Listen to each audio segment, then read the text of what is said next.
I know.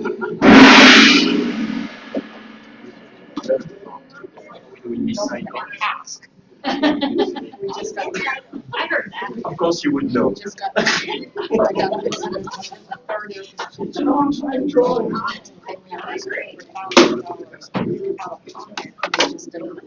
Why'd you skip over 15? You think?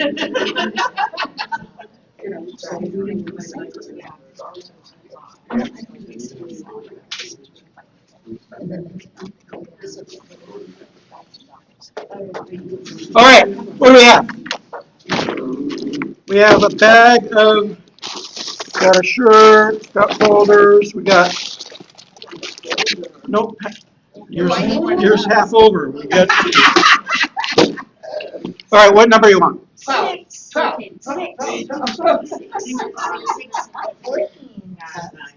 Audrey, there you go. Congratulations. All right, what do we got going on here? Take pictures throughout and then check in at the end.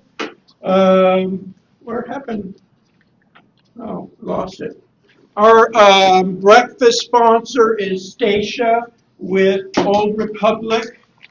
She's not here, but throw her a deal or two. Who's our content creators and all? Who does videos? Not one of you. Ricky, you do? I sit at my desk and do them. All right. Well, we have a room now. So many agents over the last while have been asking for a room with a green screen that they could do videos. So we have that now. It's open all the time. There, you bring your own camera, but there's microphones, there's stands, there's other stuff to use. So it's right there, and it's open all the time. We were for a while. We were just doing it just during business hours, but some agents again asking, we shall maybe receive. So it's open all the time. All right, it's that time of year again. What time? Water time. Summertime. Although it didn't feel like summer this morning, did it? As I stepped out, it was kind of nice out. But it, we're in Vegas. It gets hot here. And we have, I thought I saw a stat yesterday, 5,700 homeless on the streets in the valley, and it gets hot. So we have through a nonprofit called, what are they called now? It's Hydrating the Homeless, but they partner with Camp iCapable. So Camp iCapable is a youth program where they go and they learn skills and they work with communities. Okay. And the guy who heads it up, his name is Charles, and he's actually one of our agents. So I am committed to every payday, I'm going to bring 10 cases of water in. So, and if you guys, some of you don't want to actually go down there and pick up the water and carry it in, give me some money and I'll go, pick up the water in addition to the 10 cases that I'll be bringing in on a regular basis. Didn't we have somebody, was it last year, the year before, that bought a whole pallet and had Richard it and I delivered? went down there. Could we do that? In a row, I bought the pallet, and then they complained, so. Who did? The water people? Because we overwhelmed them. They had to go rent a truck. But we can't have it delivered to their. No, we actually went to. Because I think at Sam's Sam's. you could actually have a pallet drop ship somewhere. Oh, you can? Yeah. Okay. But I was thinking if we did that, then we could just all pitch in for I that. did that for 2 years. Let's check in on that. You want to check with Charles too and see how many he wants. Yeah. Because we don't want to overwhelm him again. Yeah. So yeah, but you know what? It gets hot here, and I feel for them out there on the streets. So let's do it. All right, so we do have 2 private offices that are available, one over there and one over there. If anybody is interested in a private office, just don't let me know. Let me know. I'm interested. Let Stephanie know. Anyone but Richard. I have a question. Can I, Mark, on the content creator, are there might have already been, but are there any classes that you're help?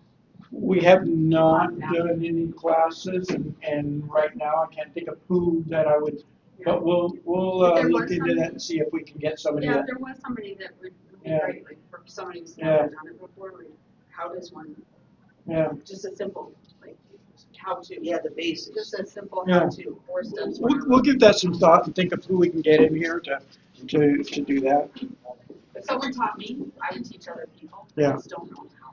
if you ever come in. We might ask Jeff. She's here now. What about, I mean, like, we're in real estate the last 90 days, and now. Hey, Mark, what about Bree? What about, What about Bree? Doesn't she do all the amazing stuff for the office can already? you do that? Probably. Yeah. Yeah. All right, Got somebody. so, Charlotte, see Bree. Charlotte, see Bree. When you do that, class, let me know. Yeah. all right, so, Cool. Thank you. Jeff, come here for a second. Who was here, was it yesterday or the day before, that did Jeff's class? Was it amazing or what?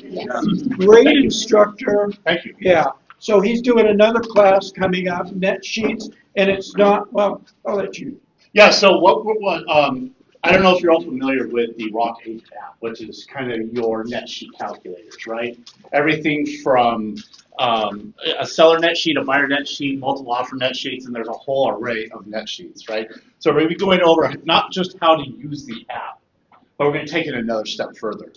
What we're going to do is we're going to take that app, we're all going to download it, and we're all going to get to play with it, touch it, feel it, really learn how to use it. But then I'm also going to do some sales training with you and how to use that net sheet at a listing appointment out for a close. This is huge, because How to use just that net using sheet it is to easy. It close really buyers. But How to use that net sheet for a multiple offer situation, prices and everything. Just because a house might net more, it might be a worse offer. And that calculator is going to show you how. And you'll be able to explain that to your client, right? So that's what we're going to go over. It's not just how to use the app. You've probably done that before, but we're going to go over how to use the app and how to apply it to real-world situations. And then maybe we'll role play a little bit. Yep. So that's June 2nd, 10 a.m., right here, 10 to noon, all right? And maybe there'll be food. maybe. I'm in. Yeah, we all know you guys will come One thing anywhere for food. One thing Mark and I would really like for you guys to do is everybody that you know that is a partner here in Realty One, invite them. Mhm. Let's fill this room up every single time. So anybody that you're either on a team with or you're friends with, invite them. Get them to come here. Create a FOMO, right? Fear of missing out. Because it's good. The information we're going to start doing now is going to be super, super valuable. And you don't want to miss it. All right, see you in a little bit. Bye.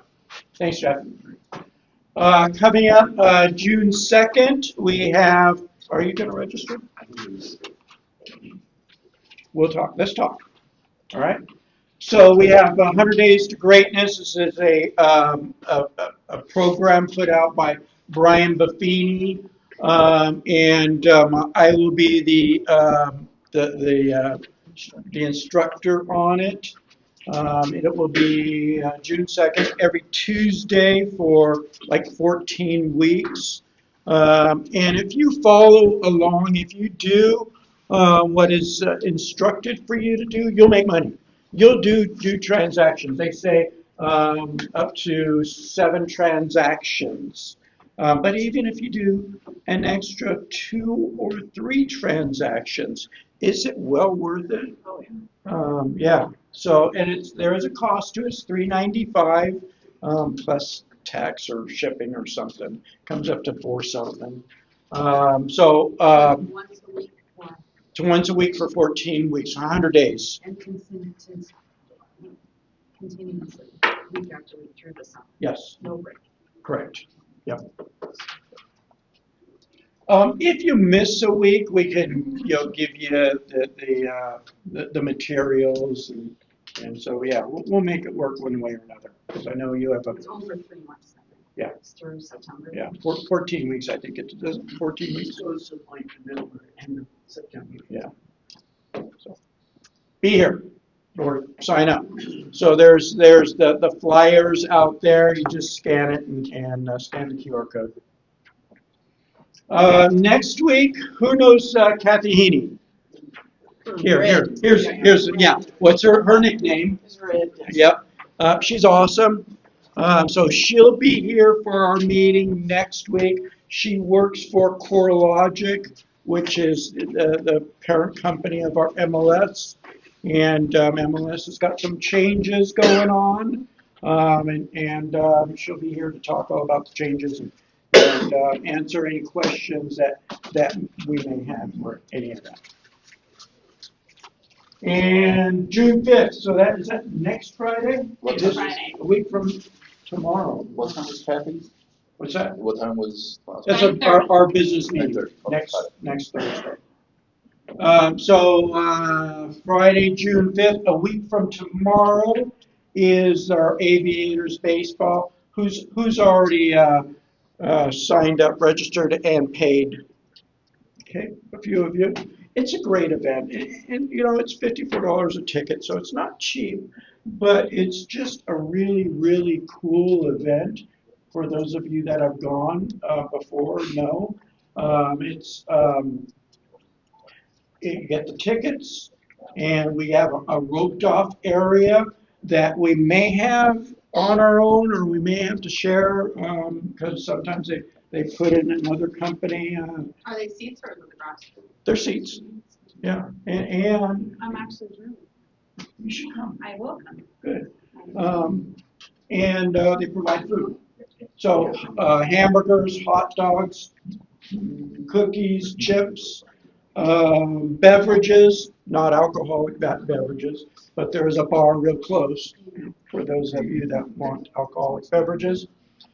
So that is a week from tomorrow. Okay.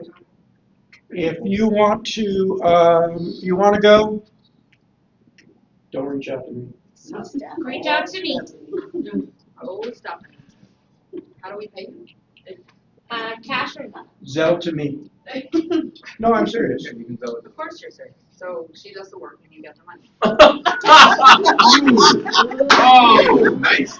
Bada bing. I didn't say anything. I was going to be nice to you the rest of the meeting too, because Now we're even. because I So always. be nice to me. All right. Now we're even. Are you going to be nice to me? Yes. All right. Food truck out there every Thursday. This Thursday is lumpia in a cup. So yeah, that's out there. 11 to, I don't know. It doesn't say. Usually it's 11 to 1ish. And here's something else that you guys been asking for is free CE. And so Got one more.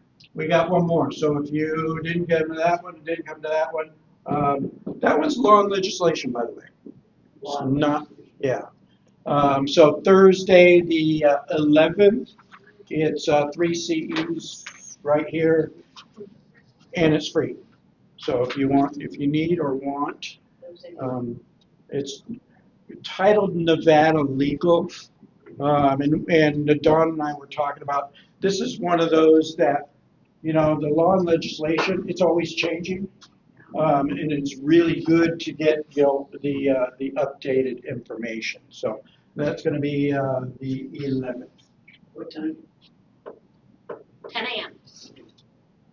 Yeah, 10 a.m. Just Thanks, ask Mark. Stephanie. All right, and also coming up June 13th is Super Summer Theater. Who's been to Super Summer Theater? I'm going to. You're going when? Saturday. Are you? I love it. To see Newsies? Yes. We're going to a musical. But we went 2 years ago, all of us. That Yeah. sounds great. Yeah. You should go. Everybody should go. So, that is like $25, $23, something plus $10 for parking. Get your tickets from them. We just kind of congregate in one general area. For those of you that have no clue what this is, out past the Red Rock Loop, it's an area called Spring Mountain Ranch. And they have an amphitheater set up with a full-on stage and a big grass area. They rent out chairs, and you just sit and you bring your food in, bring your alcoholic beverages if you'd like, and hang out. And then once it gets dark at about 8 o'clock, they start the play, and it's just a really, really cool event. Are you allowed to take your own chairs though, or? You can, however, They have to be there's certain areas for the higher chairs and certain areas for the lower chairs, so that you're not walking over We people. brought our own, but then you can rent them. Yeah. You don't want to hold them. I got Yeah. my own chairs. What's that? I got my own chairs. Okay, yeah. Yeah, it's really, really cool. And when I say it's a cool event, it can be a little cold up there, so you also bring a light jacket because it can get a little, and the bats don't bother me too much. It's a snake, it's a good word. Is it? So Jock says it's a good musical. The music is from Alan Menken, all the So what? Disney songs. Yeah. Oh, Disney, yeah, Disney. That's right. Okay. Don't say anything. I said I was going to be nice to you. Doesn't mean I have to be nice to him. All right, our escrow panel. Jeff.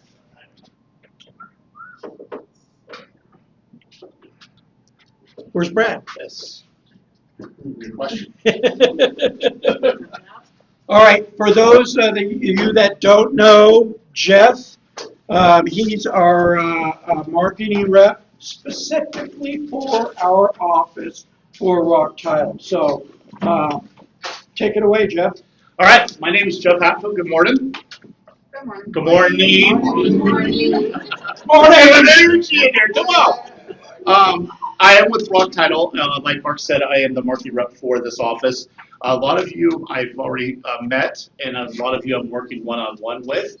And I do a lot of things as far as AI goes and how to support you. In my past life, I was a real estate broker, a team owner, and so I know what it's like to walk in your shoes. I know the struggles you go through on a daily basis, and I'm here to help you support that and not make them such a struggle. Okay. There's some things that we want to, some questions we're going to ask Ms. Jennifer Wolf here, who came over with us when Rock acquired AMT. Jennifer has been an escrow officer for a couple of years. Since 2000, well, I mean, I was promoted. Oh, did I say years? I meant decades. Yeah, I think I've been an escrow officer since 2010, so 12 years. But in escrow, 22 years. So she knows what she's doing. She is one of our newest additions to our team. Incredible. She does really good stuff for your clients.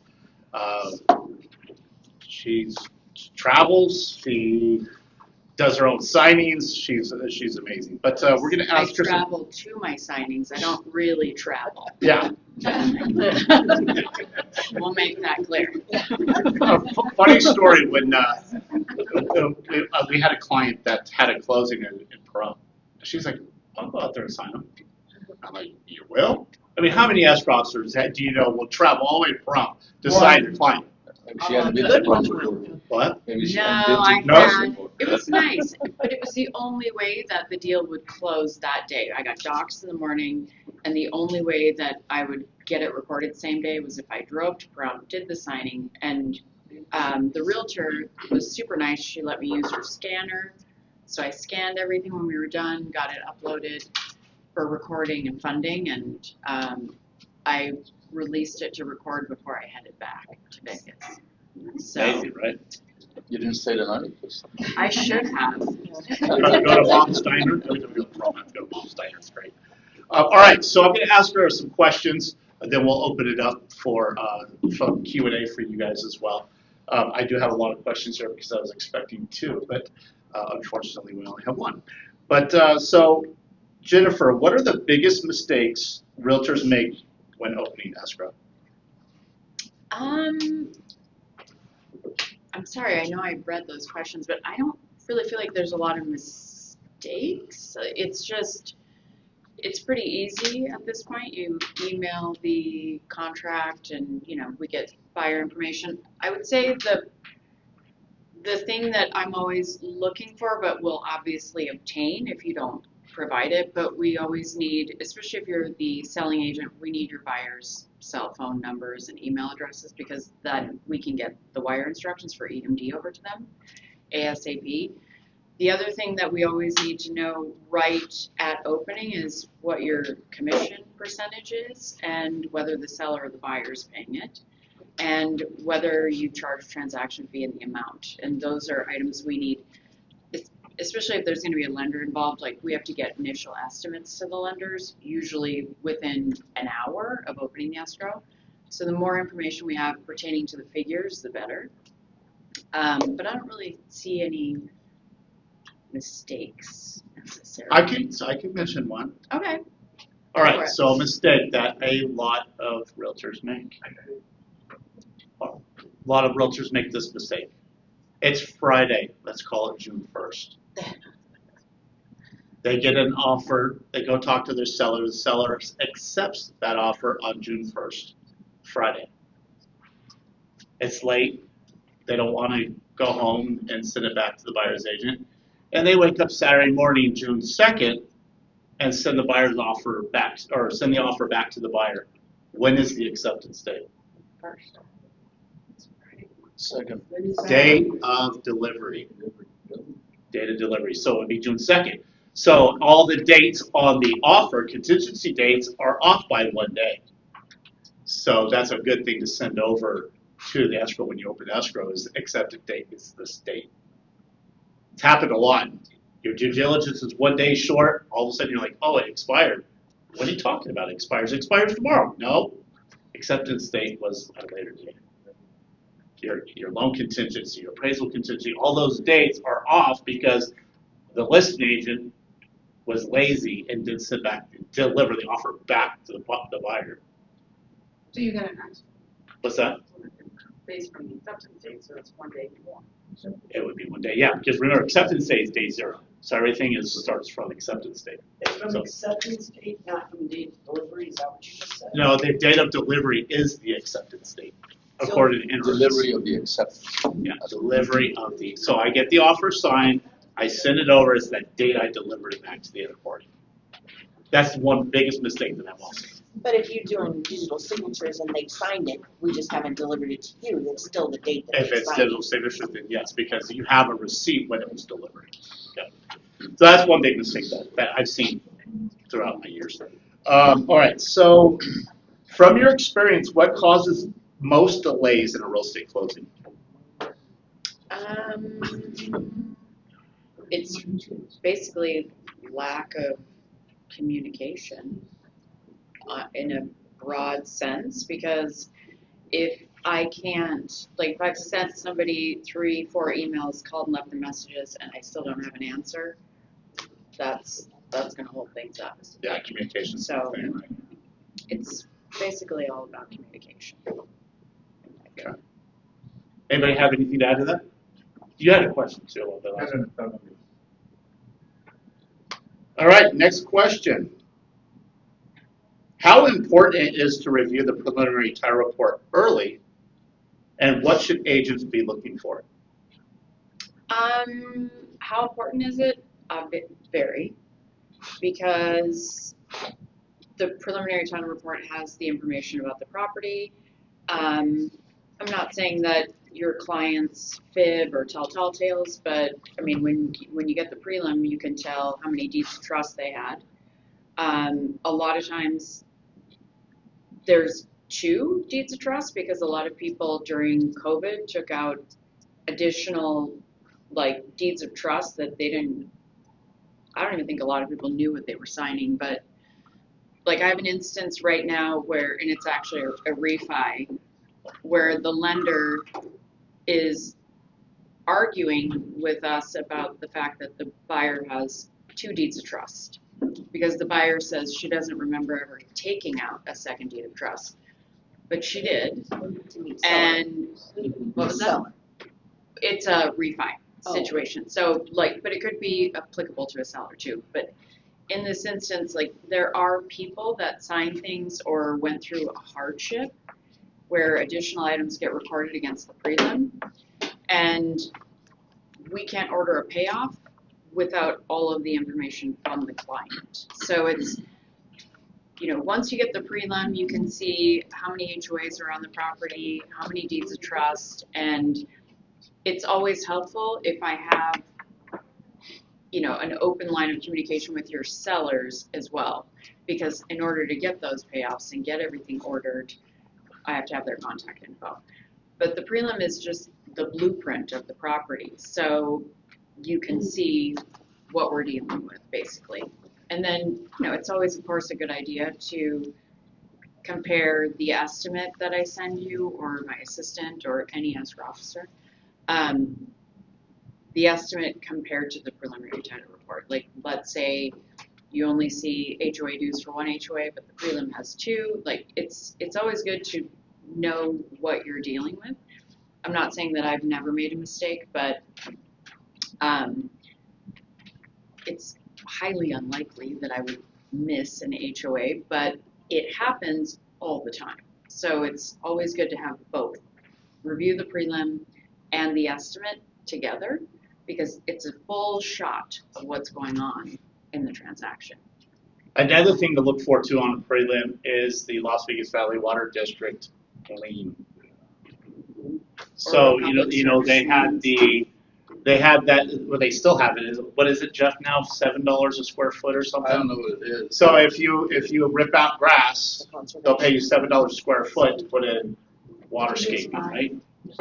That, when they do that, that gets attached to the property, and future owners can never, ever, ever put grass back. Well, they can't. can't, They they can't. have to They pay do. They have to pay. They have to pay back the penalty. seven, Yeah, whatever. bigger on the backyards though, because that's where, you know, And that shows on the people prelim. put in pools and stuff like that. If they have that, they can't do that. Yep. But they have to pay that back. Plus penalty. So one homeowner got a, for what, back when it was $4 or $5 a square foot, and then all of a sudden, like he said, they want to put a pool in. Four owners later must put a pool in. They have to pay that back what they got in order to do it. So that's on the prelim. So that's another thing. It shows up on the prelim as just a lien from the water. Yeah. No, it doesn't. It says something about the water. It says Conservation easement. yeah, Water conservation. yes, easement. Yeah, it's an easement. In order to have like a document legally clear on it. Yep. And they can actually pull that information up. And you're saying, what is that is on, as a buyer, what do you have to do if you're trying to purchase the property? Well, it's as an agent, it's something. It's your fiduciary duty to, or seller should. It's on the SRPD too. If you see, yes, check the SRPD, and they put Las Vegas Water lien or easements, then that tells you to look at the prelim and pull those documents up, so that your buyer's informed that they can't never do this or they have to pay it. Yeah, what if a buyer, tells their buyer's agent that they're thinking about putting a pool in after close, and the buyer's agent knows that and never checked the prelim, come to find out after it closes, buyer wants to put a pool in, they can't unless they pay that back with the penalties, like Jeff said.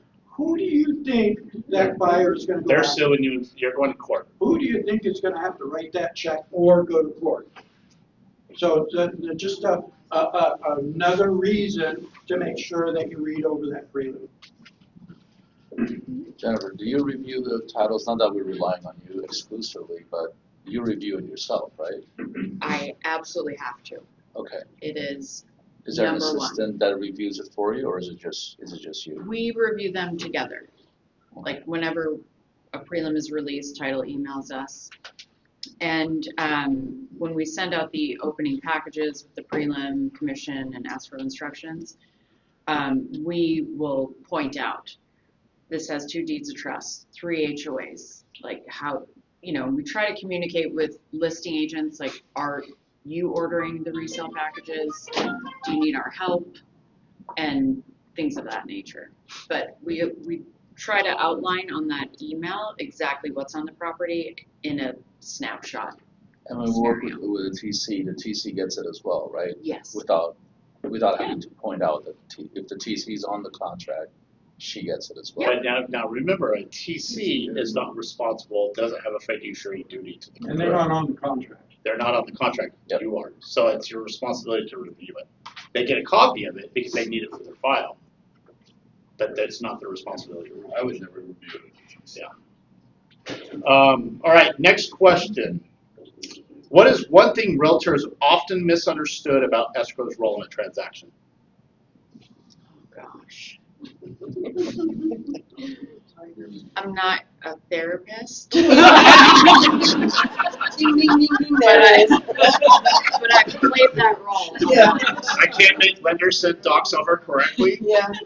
Well, the most difficult situations are generally, they have nothing to do with the seller or the buyer. I've had so many agents that go to battle against each other, and I'm literally stuck in the middle every time.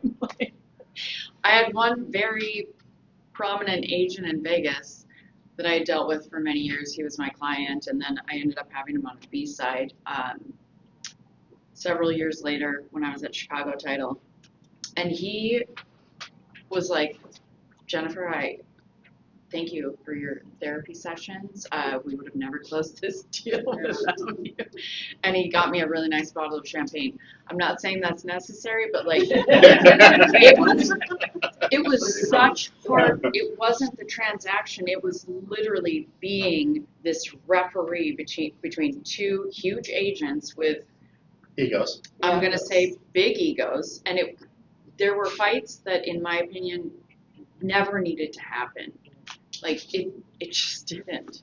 We can all get along here and be happy. Can you give an example of what one of those fights might have been about? It when you're trying to get the tea. Honestly, it was mostly, in my opinion, ego driven. It was a large purchase. I want to say it was $12 million. Oh, wow. And when I say that the buyer and the sellers were lovely people, not difficult at all. It was just the agents fighting each other over things that literally have nothing to do with me. Like, I don't know what you put on the MLS and all that stuff. It was a battle of, I'm right. No, I'm right. No, I'm right. No, I'm right. Jennifer, can you help? Well, Switzerland. we can talk. We can talk about it. But Jennifer's absolutely right. It's egos. There's a lot of agents out there, and none of them are in this room, get their egos in the middle of Right. transactions. Yeah, there is nobody in this room that I've ever had that issue with at all. Yeah.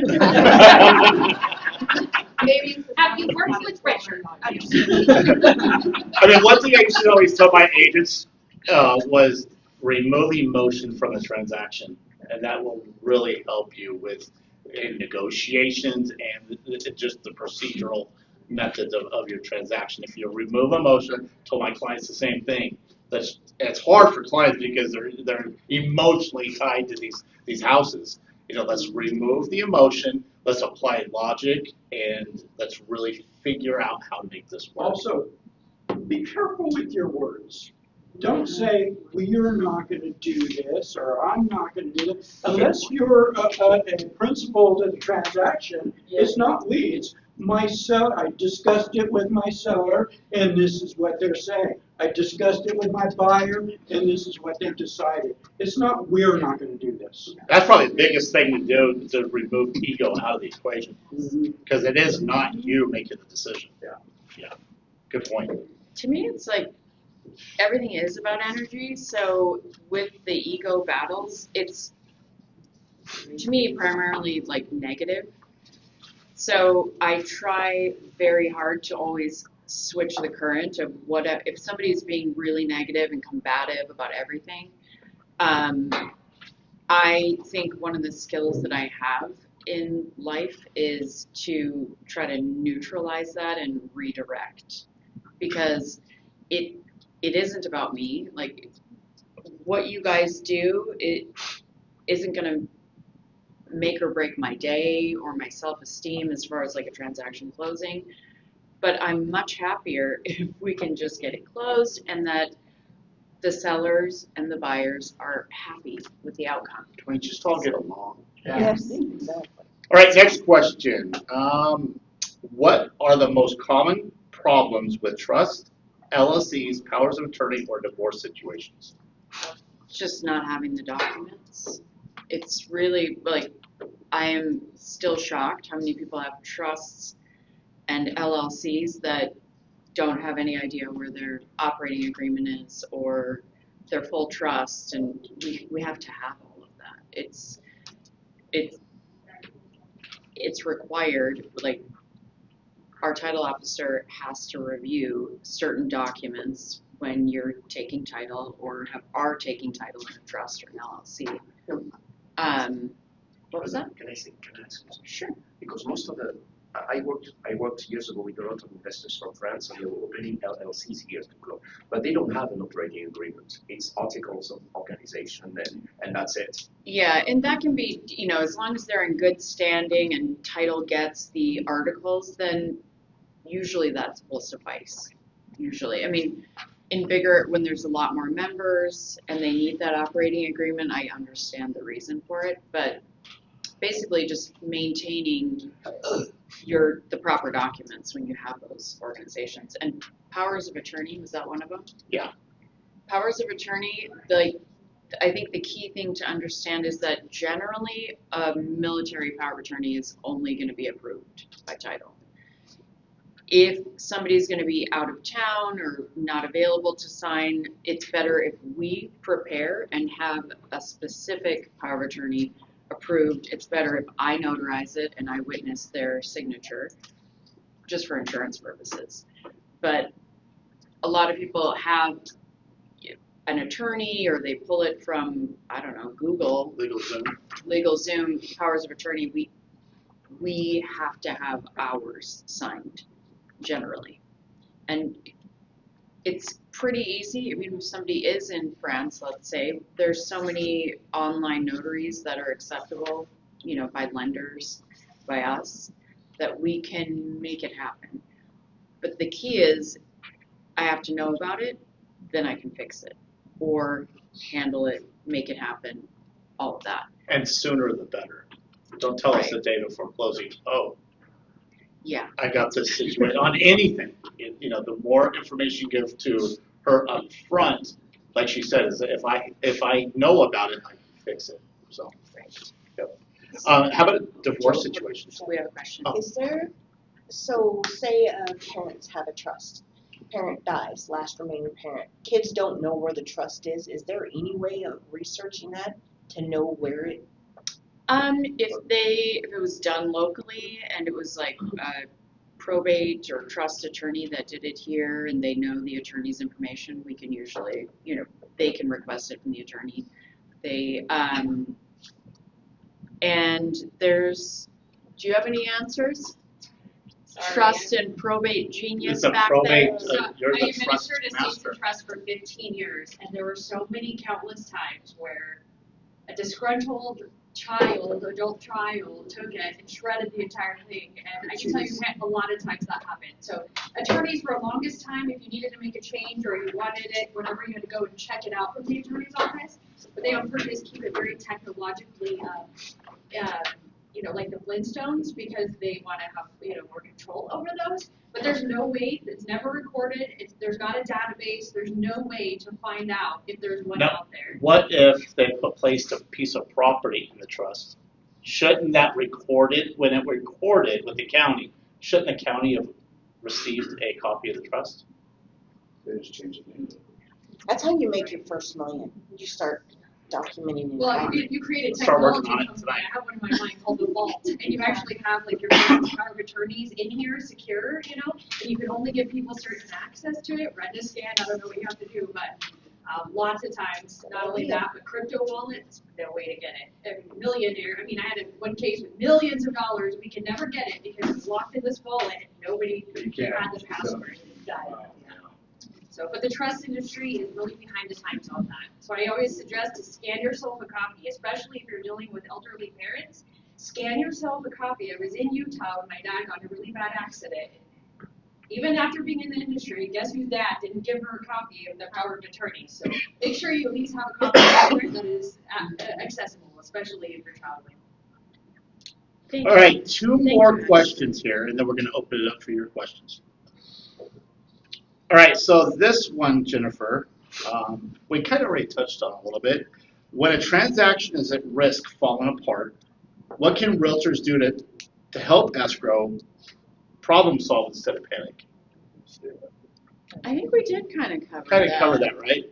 Tell everybody I up mean, front. Yeah, and again, usually when there's a situation where a file's going to cancel or people, aren't getting along, I can't necessarily change the schematics of why it's not working out.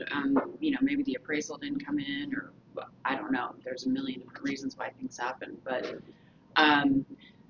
the key is remaining calm, and I will help you turn your frown upside down. We'll try to manage everything in the kindest way possible so that your client gets the best result for them, So it's all about energy. That's important. Yeah. All right, last question.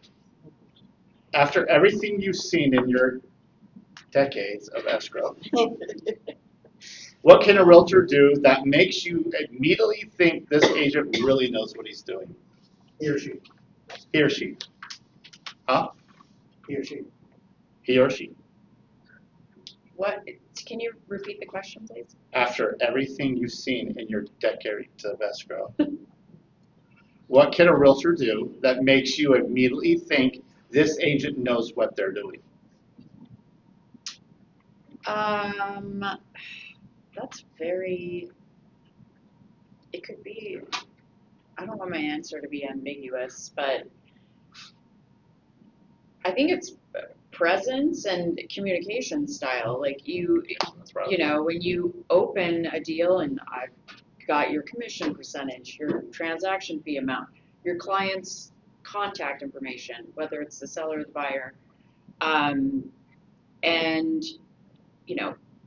if you can help me order the resale package, that'd be great. Here's the HOA company. Actually, what I love more than anything on that note is when people send me contracts and they send me the MLS sheet too, because I don't know what's on the property for the HOA until the prelim comes in. Let's say it takes 3 days. I could have helped you order the resale package 3 days earlier if I just had the MLS sheet. So to me, like when I see an opening and the agent has attached it, I'm like, it's the information and delivery. So that's the answer. Send the MLS sheet. What's your offer? I love the MLS sheet. All right, let's open this up for open questions. Anybody got questions for any of us? I got a question. Is there any way that some of the style companies, they have like a team email, and so I know you have a couple of assistants that you could have like one team email that would make it super simple. So that you don't forget when your assistant changes. Right. Well, my assistant is not going to change. She and I have a lifelong agreement. It's true. It's really true.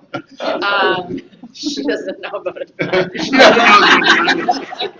No, she's just that good. A good assistant is hard to come by, and no, I will not ever let her leave me. And I just have one, but I have had like 8 assistants at one time, and we had the team emails, and it is very helpful. Right now, it's not that I don't think that we need it. It's just we work so closely together. Like I know she's getting an email. She's not, also not far from me most of the time, so we make it work. But I will definitely think about that because I know bigger teams do have that.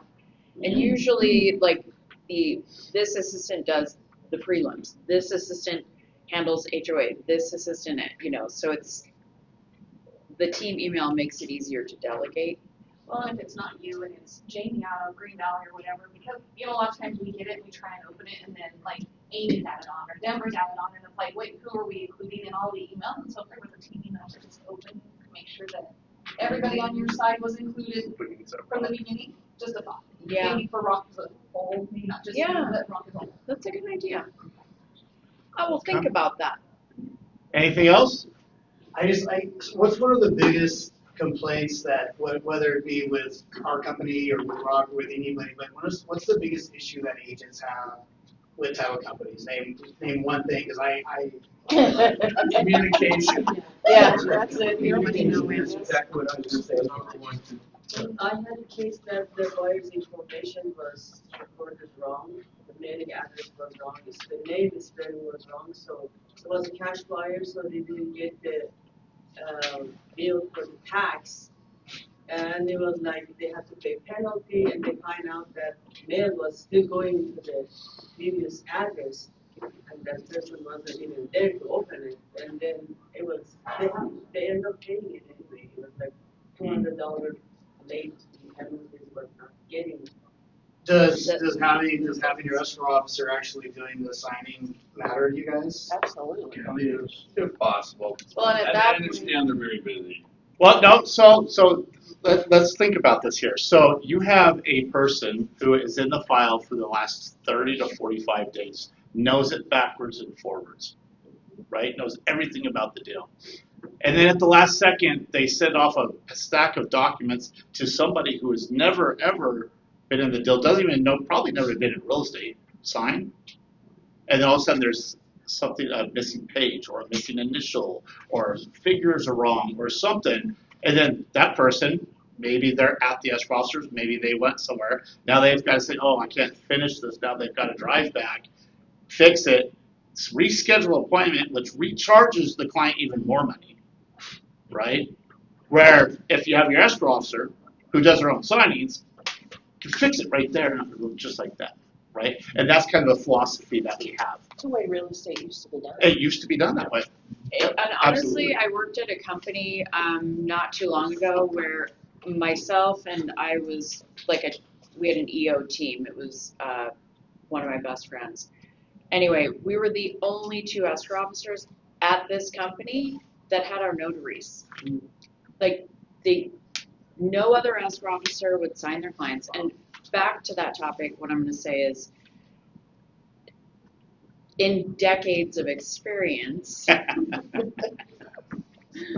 this is just like your job can be very difficult and challenging, so is mine. And it took many years of trying to find out what is it that actually brings me joy. What do I like to do? And my favorite thing to do is signings, because at that point I have, not that I'm a control freak, but maybe I am, I have control over how they feel. I know what's going on. I've opened the file. I've looked at the prelim. Either myself or Jessica has printed all the documents. And after decades of doing so many signings, I know what to look for. And I know what they're buying, or selling. So it's my only opportunity to make a difference in the way that they feel, because it's a very stressful process. And celebrate their win. Right, exactly. And honestly, I will say I have met some of my greatest the people that have become great friends, like acquaintances. I mean, I have a buyer that I signed probably 4.5 years ago, and we've kept in touch because I went to her house to do the signing. She had small children, and it was hard for her to get away. And fast forward to now, she has a real estate license, and I've closed 4 deals that she's brought to me because I did her signing almost 5 years ago. Yes. Jennifer, do you like when the agents show up to the signings? Oh, of course, because I think it makes the client feel more important. It's a big deal. It might be the largest financial transaction that they handle in their life, you know, whether they're a repeat client or not. I think it makes them feel more important, and they should feel important. What percentage actually show? 50. Really? Yeah. How about lenders? Like In my opinion, it should be a requirement. If you do not show up, if you do not show up to your client signing, you should not get the commission. Absolutely. And I would say lenders, it's about 50% too. There are lenders that I work with that are completely consistent. They never miss a signing. I don't schedule the signing unless I talk to them first.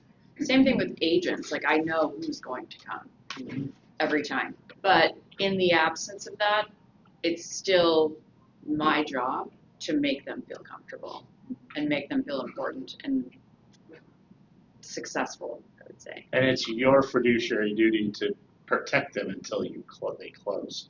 Showing up to the signings is part of that. Yep. All right. Yes, Any other questions? I just have a quick question. Have you found any banks yet letting you utilize Ron? I mean, I've done it with my sellers who oversee this, that, Yes. everything, even foreign nationals, but not banks. You want to explain what Ron is first? Remote online notary. Remote online sign, basically signing on your computer. You have to have a connection, you have to have a camera and be able to speak into it.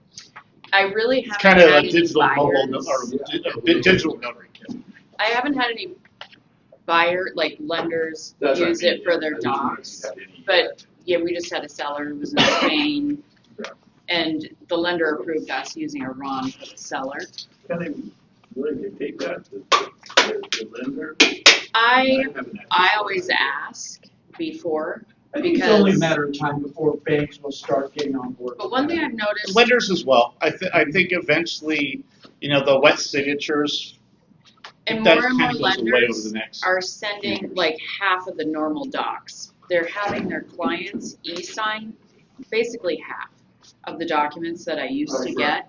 So, and like I get email alerts if they haven't signed them. So by the time they come into the office to sign the small stack, like I have to remind them, please sign your digital stuff too. So the packages are getting smaller for the most part with a lot of the lenders. And as far as technology goes, as more as the blockchain develops, right, you're going to start seeing a lot of that stuff being placed onto the blockchain. If you don't know what blockchain is, we talk about it offline because it's a conversation. But what that allows, everything is verified through a bunch of different nodes. And the way that more technology happens, the more that we're going to start seeing that digital notary actually be a thing, and they will be able to hold accountable. Of course, there's going to be court cases, have wet signature versus online mobile notary. But you're probably going to start seeing that over the next few years happen quickly. So guys, really quick, I just want to say one thing for the management side. I'm Shane Moody. We are working really, really hard on the back end of ROC Title to give you guys the best experience that you guys can get. And a part of that is working with people that care. And she cares, Jeff cares, Sarah cares, I care a lot. And I want you guys to have the same experiences here that with ROC that you would get with any other title company in this town. Okay, so that's what our goal and our focus is. Our prelim term times are back to being within 24 to 36 hours. So what that means to you guys is that Jen's going to be able to get the prelim back, get your opening packet out quicker, so just get the process moving faster. So if it starts off bad, it's going to end bad. So we've got to fix the starts into the end. So I'm just telling you guys that we are working really, really hard on that. So will you guys do a property profile? 100%. All you have to do is send me an email. Not only do I do a property profile, just do it for just Hey guys, I also do the property intelligence report as well. And I will tell you this: ROC Title has access to whatever we need. And if there's something that you guys need that I do not have, I will get it. Okay, I will go get it. I mean, from anything from the data, from the farming. I mean, we do all that stuff. Getting your flyers put together for an open house. I mean, we have the ability to do all that stuff for you. and we will support you guys and all of that. So please give us that chance to help you. And, I don't know, if you've worked with us in the past I don't really care about. What I care about is going forward and having good people here that's going to support you. So anyways, that's it. All right, I like to finish all of my, Suggestion about that email? I like to finish all my classes and stuff with a sales quote. And this is one that I like. Your daily activities compound over time. And I want you to really think about that. So be intentional. Go out there and do what you do every day and be intentional about what you do. All right? On 3. Thanks, Jeff. 1, 2, 3. And remember, no matter how you slice it, greatness is a choice. Let's go out there and be great.